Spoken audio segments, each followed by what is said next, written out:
Thank you for being here today. Today I want to talk about something important, something that comes up a lot in the 90-day Masculine Confidence Intensive program I do. And I've had this conversation a lot lately. It's about when we make a mistake, when we start feeling our mojo, when we start feeling a little bit too much of it, perhaps. It reminds me of a Spider-Man movie when Tobey Maguire first finds out what his secret power is. And he's on a building and he's testing out his web power, how to shoot a web. There's a clip here in a minute. I'm going to ask you to pause this and go take a look at it just so you can see how things go wrong when we get a little bit too full of ourselves or maybe we jump the gun. So what does it mean to feel mojo? What is that feeling I'm talking about? When we do this work, we get to a point where we start feeling really kind of confident, kind of clear, like we just put on a pair of night vision goggles or a new pair of glasses. We develop a new perspective for what is possible. We start to feel our own value. We start to feel self-respect. We start to see a future of possibility that we can have no matter what anybody says or does. And it can get to be a little overwhelming. It can get to be a little bit intimidating to us, and we can vibe it out to our partners. So no matter where you are in this process, I want to caution you not to make the mistake. At this time, go ahead and hit pause and watch the clip I'm talking about so you can see what went wrong for Spider-Man. I'll wait until you get back.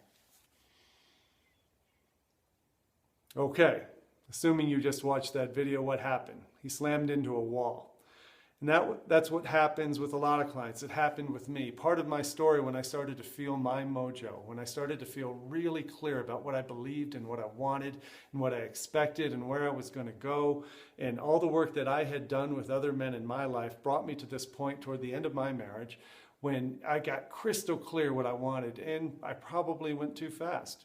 I started making demands. I wrote a letter, which is what a lot of you end up doing, is writing a letter for the first time from a point of clarity and confidence that you've never had before. And you start pushing women and pressuring them into wanting to join you right away in your newfound confidence and clarity, and they're not there yet. That's part of the mistake that we make when we feel our mojo too strongly. The urgency, it's about urgency, and it's about a clock that's ticking fast in our head. It's a tick, tick, tick, tick, tick kind of thing where we think if we don't act right away and tell everybody what it is we want and who we are and how we feel, all of a sudden they can move even further away from us. This is important to you no matter where you are, even if you are out of a relationship and starting a new one. This is a problem because all of a sudden you start coming across more boldly than you need to. You're starting to act like a cocky guy instead of a guy who actually knows who he is and where he's going. I've seen it happen with men on first dates. It also applies to you if you are just finding out your marriage is on the rocks and you do this work with me and you get really cocky and confident about how you want to talk to her now, what you want to say to her, and things come across a little too bold, a little too urgent. This process is all about relaxing.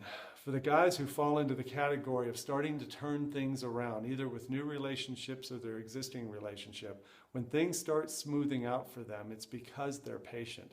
It's because they are really into their masculine strength. And if you remember what that is from a few videos back, that is a calm, deliberate, and pleased energy you have about yourself. It doesn't have an energy of expectation. It doesn't have an energy of pressure or disapproval or an energy of expecting other people to follow you. It's an energy of you expecting you to follow yourself and invite them to come along. How do you stay on track? How do you stay on track when you start getting the first glimpse of the first power surges of your mojo coming on? How do you keep it calm? How do you keep it deliberate? And how do you stay pleased with yourself so you're not pushing those around you? How you do it is by staying involved with us here in this brotherhood. How you do it is by coming to a meetup and sharing your stuff, to a retreat, or calling me for a phone call. They're always free, right? Or sign up for the 90-day Confidence Intensive. When you do that, you stay on track, you breathe, you relax into this. You know it's a process. The process itself is actually more important than any outcome that your heart desires. You have to know that to be successful. So that's what I wanted to share today. Don't make the mistake when you start feeling your mojo of trying to push it out into the world too quickly. Be careful with it. It's a very special power, and I want you to use it wisely. Thanks a lot. I hope to talk to you soon. Bye.